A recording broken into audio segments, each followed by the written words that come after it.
मई 2025 में जो भी हमारे बीच में इंडिया और पाकिस्तान की जो भी जंगी सूरत हाल रही, लेकिन पीटीआई इस मामले में चुप रही और उन्होंने चुप्पी साध के रखी। ये सारा कुछ काफ़ी है समझने के लिए कि कौन पाकिस्तान के साथ खड़ा है और कौन जो है वो दुश्मनाने पाकिस्तान के साथ खड़ा है। ग्रज है इस मुल्क के खिलाफ। जो इमरान खान की पार्टी का नैरेटिव है, जो उनके जो बाशिंदे जो हैं सोशल मीडिया पे, उनका जो नैरेटिव है वो तो सीधा सीधा ये है कि यार ऐसी तो कोई जंग होनी ही नहीं है और पाकिस्तान माज़अल्लाह जाके मोदी की गोद में बैठ जाएगा, कुछ नहीं होगा, मोदी एक थप्पड़ मारेगा और पाकिस्तान भीगी बिल्ली की तरह बैठ जाएगा। ये उनके स्टेटमेंट्स है। पाकिस्तान आपके लीडर का मोहताज नहीं है, पाकिस्तान किसी भी फर्द वाहिद का मोहताज नहीं है। जो जंग के वक्त में भी मुल्क का सगा ना हुआ, वो मैं नहीं समझता कि किसी और का भी सगा होगा। इसको तहरीके इंतशार इसीलिए कहा जाता है कि ये मुल्क में इंतशार पैदा करने के लिए आई है। तहरीक इंसाफ से तहरीक इंतशार।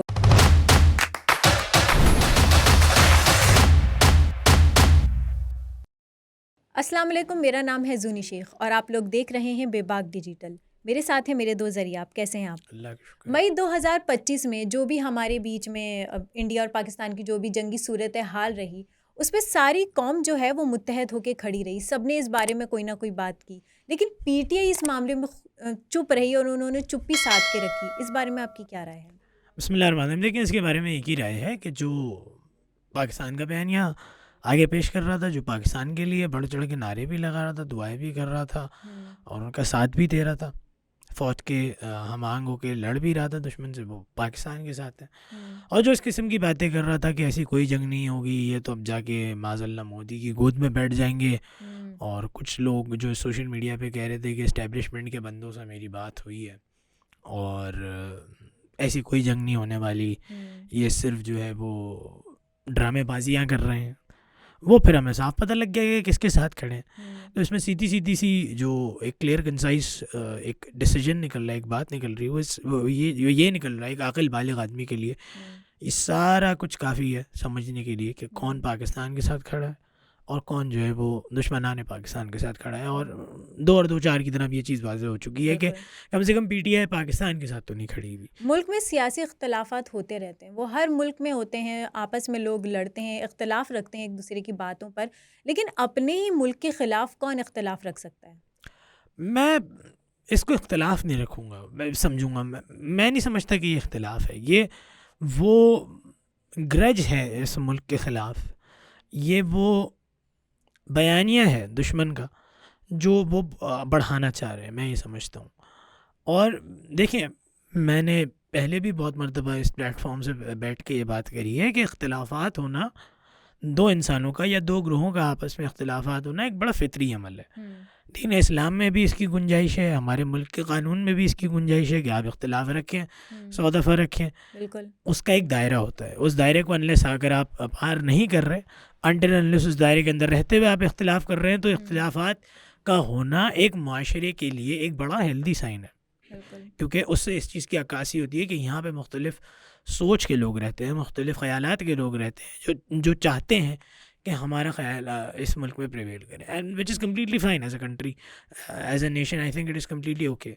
लेकिन एक दायरा, उसको बिल्कुल क्रॉस कर देना और मुल्क के ख़िलाफ़ बात करना, मुल्क दुश्मनों की ज़ुबान को बोलना, मुल्क दुश्मनों के बयानिए को, मुल्क दुश्मनों के जो नैरेटिव हैं उनको आगे रखना, अपनी सियासत चमकाने के लिए, अपने चंद वोटों के लिए, अपनी ताकत के लिए, मैं समझता हूँ कि ये एक बड़ा इमेच्योर किस्म का, जो इमेच्योर भी मैं कहूँगा, और मुल्क से गद्दारी वाला जो अमल पीटीआई कर रही है, फौज के लोगों को बुरा अपने ही फौज को बुरा बुला लोगों को बुरा, अपने ही मतलब लोगों को जिस बुरा वक्त आप सबको मुत्तहद होने की ज़रूरत है, उस वक्त आप बिल्कुल न्यूट्रल बन के और फिर इस तरीके की न्यूट्रल भी बातें नहीं, करें। मैं तो देखिए न्यूट्रल भी नहीं कहूँगा उनको। अगर आप वो स्टेटमेंट सुने तो आपके पास बस थोड़ी सी अकल होनी चाहिए उनको समझने के लिए कि वो किस तरफ होके बात कर रहे हैं। न्यूट्रल तो चले, एक वो आदमी होता है जो ना सीधे हाथ की तरफ है ना उल्टा हाथ की तरफ, वो तो बिल्कुल सेंटर में खड़ा है कि यार आपका भी अपना एक पॉइंट ऑफ व्यू है, आपका भी अपना एक पॉइंट ऑफ व्यू है, और वो दोनों से एग्री डिसएग्री दोनों करता है एट द सेम टाइम। जो इमरान खान की पार्टी का नैरेटिव है, जो उनके जो बाशिंदे जो हैं सोशल मीडिया पे, उनका जो नैरेटिव है वो तो सीधा सीधा ये है कि यार ऐसी तो कोई जंग होनी ही नहीं है।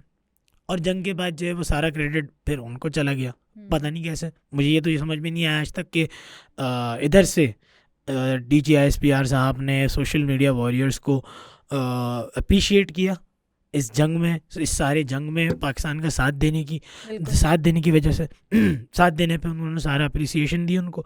और दूसरी तरफ जब इमरान खान की पार्टी के इसमें लोग आ सारा गए, रद्द अमल एक फ़ौज का था, फ़ौज ने ही हमारी हिफाजत की बिल्कुल, और वो फिर भी बढ़ के सारा आगे। ध्यान उस तरफ चला गया। देखिए ना आप इस चीज़ को समझने की थोड़ा सा कोशिश करते हैं, इसकी क्रोनोलॉजी समझते हैं थोड़ी सी।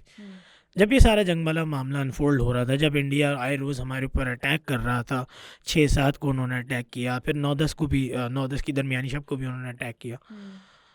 तो इस 3-4 दिन के दौरान अलीमा ख़ान और उनके जितने भी सोशल मीडिया के बाशिंदे हैं, जिसमें इमरान रियाज ख़ान और आफ्ताब इकबाल साहब सर फहरिस्त हैं, उन्होंने जो है वो सीधा सीधा इस बात को कह दिया कि कोई जंग नहीं होती और पाकिस्तान माज़अल्लाह जाके मोदी की गोद में बैठ जाएगा, कुछ नहीं होगा, मोदी एक थप्पड़ मारेगा और पाकिस्तान भीगी बिल्ली की तरह बैठ जाएगा। ये उनके स्टेटमेंट्स हैं। जो जिस पाकिस्तान पे वो राज करना जिस चाहते हैं, पाकिस्तान उसी पे जिस के खिलाफ पाकिस्तान इतने की बड़े स्टेटमेंट। जी जिस पाकिस्तान की वो हुकूमत संभालना चाह रहे हैं, उस पाकिस्तान के लिए उनकी ये स्टेटमेंट्स हैं ऑन रिकॉर्ड।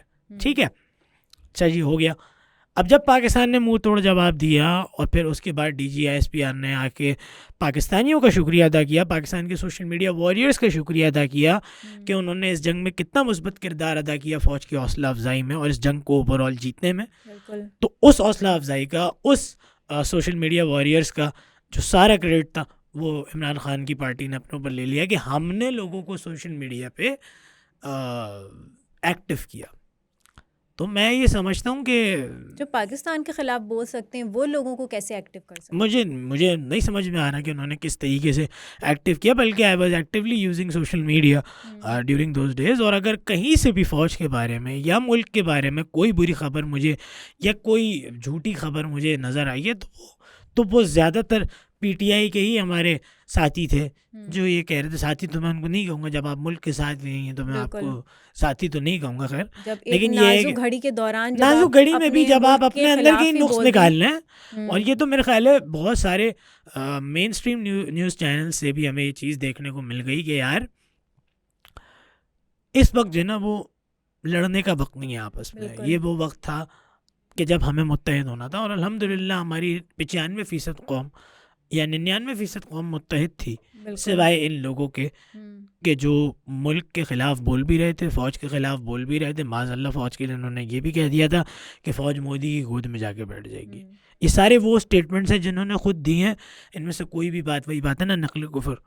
हम कुफर का नकल इस नीयत से नहीं कर रहे कि जब घर में भी झगड़ा होता है तो आपस में लोग लड़ते हैं, लेकिन बाहर से जब कोई आता है और किसी एक पे उंगली उठाता है तो सब मुत्तहद होकर खड़े हो जाते हैं। तो पाकिस्तान भी हमारा घर है, हमें उसको अपना घर समझना चाहिए। मतलब इस तरीके से मुत्तहद होकर रहना चाहिए कि बाहर वाला कभी भी उंगली ना उठाए, और अगर उंगली उठाए तो आपको न्यूट्रल नहीं बनना चाहिए। आपको एक अच्छे पाकिस्तानी और एक अच्छे शहरी होने की उस वक्त ज़रूरत होती है कि आप बताएं कि आप कितने मुत्तहद हैं। और मैं समझता हूँ कि हमारी कौम ने इसका भरपूर मुजाहरा किया, सिवाय इन चंद लोगों के जिन्होंने ना सिर्फ फ़ौज के ख़िलाफ़ अपना सारा ग्रज निकाला, बल्कि पाकिस्तान का भी जो है वो एक तरीके से उन्होंने कह दिया कि यार बस पाकिस्तान, अगर हमारी हुकूमत है तो पाकिस्तान है, वरना तो पाकिस्तान नहीं है। क्यों भाई, पाकिस्तान आपकी हुकूमत का मोहताज नहीं है, पाकिस्तान आपकी पार्टी का मोहताज नहीं है, पाकिस्तान आपके लीडर का मोहताज नहीं है, पाकिस्तान किसी भी फ़र्द वाहिद का मोहताज नहीं है। एक अच्छा मुल्क बनने की तरफ जाने के लिए, एक तरक्की याफ्ता मुल्क बनने की तरफ जाने के लिए पाकिस्तान के लोग, पाकिस्तान की कौम, हम सब पाकिस्तान से बहुत मोहब्बत करते हैं, पाकिस्तान के लिए अपनी दिलो जान से हाजिर है। इमरान खान के जो लोग हैं, इमरान खान की जो पार्टी है, उसने जंग के दिनों में भी और उसके बाद भी एक मरतबा फिर जो वो नमूदार होके आ रहे हैं, तो उसमें इन्होंने बहुत क्लियरली ये चीज़ 2 और 2 4 की तरह वाज़े कर दी है कि वो पाकिस्तान के साथ क़तन सिंसेयर नहीं है, क़तन वो पाकिस्तान के साथ संजीदगी नहीं इख्तियार कर रहे किसी भी किस्म की। और उनका जो एक ही मकसद है वो ये है कि किसी तरीके से इमरान खान को जेल से बाहर निकाल दिया, चाहे उसकी कीमत ये हो कि पाकिस्तान को बुरा भला कह दिया जाए या पाकिस्तान की सालमियत में ख़तरा क्रिएट कर दिया जाए। तो मैं ये समझता हूँ कि ये जो सारी हरकतें वो करते आए हैं पिछले कुछ अरसे में, उससे उनको बाज आ जाना चाहिए अब, क्योंकि जंग के वक्त में भी जो नहीं सुधरा, जो जंग के वक्त में भी मुल्क का सगा ना हुआ, वो मैं नहीं समझता कि किसी और का भी सगा होगा। बिल्कुल, और ये बात यहीं से ही वाज़ेह हो जाती है कि जब आप पाकिस्तान में रह के पाकिस्तान को बुरा बोल रहे हैं, पाकिस्तान की ज़मीन से आप पैदा हुए, आप यहीं पे खा रहे हैं, पी रहे हैं, बड़े जवान हुए, फिर आप उसी पाकिस्तान को बुरा बोलते हैं जिस मुल्क में आप रह के। मैं to be honest with you, मैं इमरान खान की सोचता हूँ कि उस शख्स को, जिस शख्स को सारी इज़्ज़त इसी मुल्क से मिली, बहैसियत क्रिकेटर उन्होंने पाकिस्तान का एज अ वाहिद क्रिकेटर के मतलब नाम के आगे भी पाकिस्तानी क्रिकेटर ही था वो। एग्जैक्टली जो उन्होंने वर्ल्ड कप जो जीता एज ए कैप्टन, वो पाकिस्तान के पास ही आया। पाकिस्तान के लिए जीता उन्होंने, ठीक है। हम्म, इतनी इज्जत उनको यहाँ से मिली, लोगों ने एज ए स्पोर्ट्स पर्सन उनको इतना प्यार दिया। हम्म, उसके बाद अगर आप ऐसी हरकतें करते हैं, उसके बाद अगर आप अपने ही लोगों के, अपने ही मुल्क की पीठ में खंजर घोंपते हैं और फिर ये उम्मीद करते हैं कि आपके साथ जो है वो लोग सिंसेरिटी बरतें और आपके साथ लोग जो हैं वो हंसी खुशी पेश आए हैं, बहुत तमीज़ से आपको रखें, ऐसा नहीं हो सकता। देखें, कोई भी मुल्क जो है ना वो सबसे पहले कोई भी इदारा या कोई भी मुल्क सबसे पहले वफादारी मांगता है। बिल्कुल। अगर आपके अंदर वफादारी का अंसर ही नहीं होगा तो कभी भी आप बहैसियत एक मुल्क, बहैसियत एक आदमी तरक्की नहीं कर सकते। और हमारे अंदर सबसे बड़ा, हमारे ख़ासतौर पे इमरान ख़ान के अंदर सबसे बड़ा मसला ये है, इमरान ख़ान के अंदर बल्कि सबसे बड़ा मसला ये है कि वो वफ़ादारी इस मुल्क से नहीं करना चाह रहे। उनके लिए सिर्फ पावर है वाहिद चीज़ जिसके लिए वो भागना चाह रहे हैं, जिसके पीछे वो पड़े हुए हैं पिछले कुछ अरसे से। और ये पावर हंगरी जो बने हुए हैं भी, मेरे ख्याल से तक कोई ज़्यादा इनको फ़ायदा होगा नहीं। आगे चल के भी लोग इनकी जो बातें हैं उनको समझ जाएंगे, उसमें फ़र्क निकाल लेंगे कौन मुल्क के साथ है कौन मुल्क के साथ नहीं है। Again I am saying this on record कि मैं इस लीडरशिप के साथ, जो मुल्क की सियासी लीडरशिप है, मैं इसका कोई सगा नहीं हूँ, मैं इनका कोई एजेंट नहीं हूँ, मैं इनके कोई साथ नहीं खड़ा हुआ, मैं कोई इनके जलसों में जाके जो है वो इनके झंडे नहीं लहरा रहा होता। मुझे ना ऑनेस्टली स्पीकिंग ये सब करने का शौक़ भी नहीं है। मुझे सिर्फ अपने मुल्क से, अपने मुल्क के लोगों से मोहब्बत है। और कोई शख्स, जब आप एक मुल्क में रह के अपने मुल्क के लोगों से ही मोहब्बत ना करें, उनके ख़िलाफ़ अगर आप इतनी बड़ी बड़ी बातें कर दें, और वो भी इतने नाजुक वक्त में जब सबको मुत्तहद होने की ज़रूरत है, फिर आपको फिर ऐसे इंसान से और क्या उम्मीद हो सकती है। बिल्कुल, मैं यही आपसे बात करने वाला था कि मेरी इस लीडरशिप से बहुत इख्तलाफात हैं, बहुत इनसे जो है वो मैं कहता हूँ कि बहुत सारी पॉलिसीज़ पे मैं इत्तेफाक नहीं करता। बहैसियत इंसान, बहैसियत एक मुसलमान और बहैसियत एक पाकिस्तानी, मेरे पास राइट है बिल्कुल कि मैं इनकी पॉलिसीज़ से, जो हमारी करंट लीडरशिप है उसकी पॉलिसी से इख्तलाफ रखूँ। लेकिन इसका हरगिज़ ये मतलब नहीं है कि जब ये मेरे लीडर्स किसी दुश्मन के आगे खड़े होंगे तो मैं इनका साथ छोड़ दूँ, बिल्कुल भी नहीं। मैं इनके साथ खड़ा हूँगा क्योंकि एट दैट वेरी मोमेंट तो सबको एक होने की ज़रूरत at that very moment they are representing my country. बिल्कुल। और मेरे लिए मेरे मुल्क से बड़ा कोई इख्तिलाफ नहीं हो सकता। मुल्क पहले है, इख्तिलाफात बाद में। बिल्कुल। ये चीज़ जब मुझे पता है एज एन ऑर्डिनरी पर्सन, ये चीज़ जब करोड़ों पाकिस्तानियों को पता है एज एन ऑर्डिनरी पर्सन, तो मैं ये समझ नहीं पा रहा कि वो इंसान जिसको सारी इज्जत ही इस मुल्क से मिली, जिसने सारी शोहरत ही इस मुल्क के नाम से कमाई, उसको क्यों समझ में नहीं आ रही है। मेरे लिए बड़ा अफसोस का मुकाम है कि ये एक इतना बड़ा शख्स, इतना बड़ा जो क्रिकेटर ख़ुद को कहता था या था, अभी चलें लेट्स से कि he was a very good cricketer, तो मतलब इतनी बड़ी कोई बात नहीं थी कि अगर आप अपने इख्तिलाफात को साइड पे रख देते उस वक्त के लिए। लेकिन आपने तो जो है वो उधर भी ये अपनी बोंगियाँ मारना शुरू कर दी कि इंडिया के साथ जंग, अगर इंडिया के साथ जंग नहीं होगी हम मोदी की गोद में जाके बैठ जाएंगे। हमारे पॉलिसी मेकर्स तो इतने इस काबिल ही नहीं है कि वो हिंदुस्तान से जंग कर सकें, वो जाके फ़ौरन उनकी गोद में बैठेंगे। और जब जंग में अल्हम्दुलिल्लाह हमारी फ़तह हुई, अल्लाह ताला ने जब हमें इज़्ज़त बख्शी जंग में, तो उन्होंने फ़ौरन अपना स्टेटमेंट बदल लिया कि सोशल मीडिया पे जितने भी वॉरियर्स थे वो तो एक्चुअली हम थे। तो भाई ये आपके अपने स्टेटमेंट्स में इतना तज़ाद है, आपके अपने स्टेटमेंट्स में ही जो है वो इतना कॉन्फ्लिक्ट है, तो आप अपनी बात कैसे मनवा सकते हैं लोगों के सामने। तो मेरा ख्याल है अकल के नाखून लेने चाहिए। अकल के नाखून नहीं ले रहे तो फिर आप बस जाएं इस मुल्क से बाहर। सीधी सी बात ये कि आप इख्तिलाफ रख सकते हैं, अगर इख्तिलाफात इस मुल्क के अंदर रहते हुए।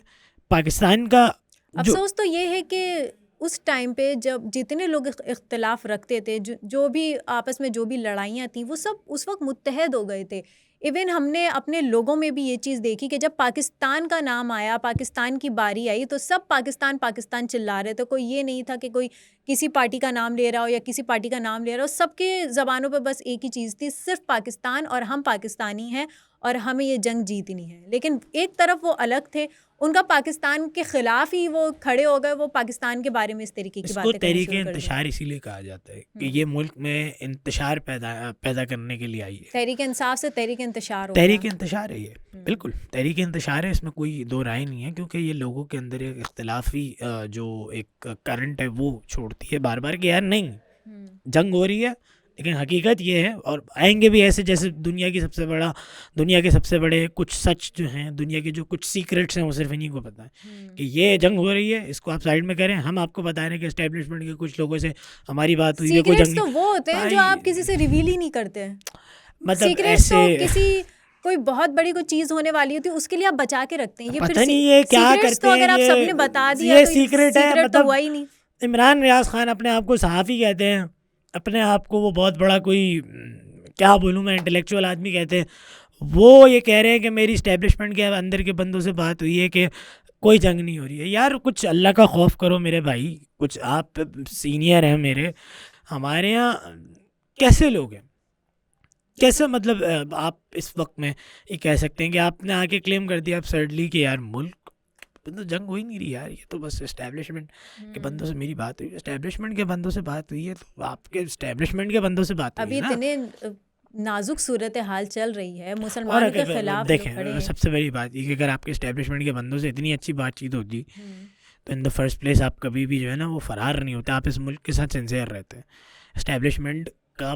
Establishment the word is sincere to only Pakistan ना यार, पाकिस्तान है तो इस्टेब्लिशमेंट का वो स्ट्रक्चर है, बिल्कुल पाकिस्तान है तो वो ये सियासी स्ट्रक्चर है, बिल्कुल पाकिस्तान है तो ये सारी फौज है, नेवी है, एयरफोर्स है, बिल्कुल दीगर इदारे हैं हुकूमत के, पाकिस्तान है तो हम हैं। और पाकिस्तान है तभी तो ये सारी चीज़ें एक फ्रेमवर्क के अंदर काम कर रही हैं। तो आप कैसे आप पाकिस्तान के ख़िलाफ़ कैसे सारी बातें एकदम आके कर सकते हैं सही और है। बड़ा अपसर्डली उसको डिफेंड भी कर सकते हैं। अब मेरे मुँह छिपाते फिर रहे हैं यार ये लोग, जंग अल्लाह ताला ने इज़्ज़त दे दी मुझे तो, और मैं to be very honest with you मैं शौक नहीं होऊंगा अगर ये कल को आके इंडिया के बयानिए को जो है वो फ़ौरन फ़रोग देना शुरू कर दें कि हमने तो कोई जहाज़ नहीं गिराया और हमने तो कोई एयरबेस उनकी तबाह नहीं करी, कोई उनके लोगों ने, बल्कि हो सकता है ये भी कह दें कि हमने तो सिविलियन मारे। भाई उनका कुछ नहीं पता। ऐसे लोग जो पीटीआई के जो अभी इस वक्त जिस तरीके से वो प्रोएक्टिव हुए हैं, बिल्कुल ख़ास तौर पे जंग के बाद और ख़ास तौर पे ये देखने के बाद कि हमारी आवाम जो है वो किस हद तक मतलब ये फौज के बताने साथ के है। लिए कि हमारी जो पीछे सियासी पार्टियां हैं वो किस तरीके से काम कर रही हैं और हमें लेकर आइए तो हम इस तरीके हम मतलब एक जंग होना ये आपको पता कैसे चल सकता है कि जंग होने वाली है। अब जंग हो गई तो उस वक्त जो इंसान जिस तरीके के फैसले ले सकता है, जिस तरीके के अपने जज्बात निकाल सकता है, वो उस वक्त फैसले करता है। तो क्या इनको जंग जब इनकी हुकूमत होगी आगे चल के फ्यूचर में कभी ऐसा हो कि इनकी हुकूमत आई मुश्किल लग रहा है तो मुझे। फिर अगर कभी जंग की सूरत हाल पैदा होगी तो क्या इनको ये सब चीज़ें पता होंगी और अपने हथियार तैयार करके रखेंगे? पता नहीं कौन है, फरिश्ते हैं कि कौन है। पहली बात तो आपने जो कही उनकी हुकूमत होगी, मुझे तो नहीं लगता इनकी हुकूमत होगी। इनका जो दिमागी स्ट्रक्चर है वो मैंने तो एज एन एग्जाम्पल ही कहा कि एज एन एग्जाम्पल क्योंकि Example हमें आपने खुद नहीं पता था कि बहुत अजीब गरीब किस्म की एग्जाम्पल दिया आपने लेकिन ये कि अल्लाह बचाए हमें इनकी हुकूमत से, जो सच बात है तो ये है। और उसके अलावा ये कि अगर लेट्स से कि हाइपोथेटिकली अगर इनकी कभी हुकूमत आती भी है तो वही बात है, ये इमरान खान जो है वो खड़े होकर कहेंगे क्योंकि कि जंग नवाज शरीफ की वजह से तो हुकूमत किसी को पता ही नहीं था कि जंग होगी। अब मैं जंग हुई तो मैं यही तो कह रहा हूँ कि उस वो वक्त के सारे फैसले होते आउट हैं। ऑफ नोवेयर आके नवाज शरीफ पे इल्ज़ाम लगा देंगे कि नवाज शरीफ ने जंग करवाई है। मैं इनको जानता हूँ, मैं पिछले 12-13 साल से तो इनको फॉलो कर रहा हूँ और मुझे पता है कि क्या किस किस्म के ये इल्ज़ाम तराशियाँ इनके पास एवर रेडी होती हैं कि अगर नवाज शरीफ हुकूमत में है तो पाकिस्तान का गलत ही हो रहा है, जो भी हो रहा है, चाहे वो पाकिस्तान मरीख पे पहुंच जाए, चाहे पाकिस्तान सुपर पावर बन के भी आ जाए, लेकिन अगर नवाज शरीफ के दौर में हो रहा है तो वो गलत ही हो रहा है। वो चाहे कुछ भी हो जाए वो कभी भी सही नहीं हो सकती वो चीज़। इनके दौर में पाकिस्तान जो है वो दुनिया के सबसे गरीब तरीन मुल्क भी बन जाए तब भी जो है वो पाकिस्तान तरक्की की राहों पर चल रहा है, क्योंकि ये पॉलिसी वो है जो इमरान खान को ही समझ में आ रही है और किसी को समझ में नहीं आ रही। तो ये इनकी हाइपोथेटिकल एक दुनिया है, मेरे ख्याल उसमें उनको जीने देना चाहिए और इनको छेड़ना नहीं, और इनसे बस बोल दिया जाए कि यार आपका ये कोना है, आप पकड़ के यहाँ चुप रहो, रोते रहो, या तो बोलो नहीं फिर पाकिस्तान के मामले में, और अगर बोल रहे हो तो अच्छा बोलो। बिल्कुल क्योंकि फिर इनका मसला ये है कि ये जब मुंह खोलते हैं तो पाकिस्तान के लिए कोई बुरी बात करते हैं। Thank you so much for your time. तो ये था आज का हमारा पॉडकास्ट। मिलते हैं आपसे नेक्स्ट एपिसोड में किसी नए टॉपिक के साथ। तब तक के लिए अल्लाह हाफिज़।